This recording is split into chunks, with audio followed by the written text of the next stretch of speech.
Tarlac City po naman, malawakang bakunahan kontra polio. Abay sinagawa po doon. Ire-report sa atin ni Stanley Velasco. Good morning, Stanley.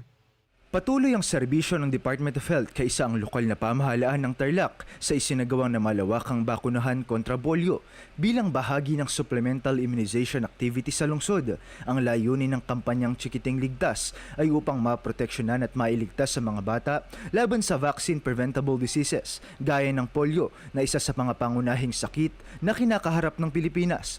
Nagsagawa rin sila ng motorcade ang mga midwives, nurses, barangay health workers at council mula San Miguel Health Center hanggang Barangay Burot upang magpakalat ng impormasyon sa life-saving benefit ng pagpapabakuna sa mga bata at house-to-house na pagpapatak ng oral polio vaccine sa mga batang edad 0 hanggang 59 months sa mga batang wala pang 5 taong gulang.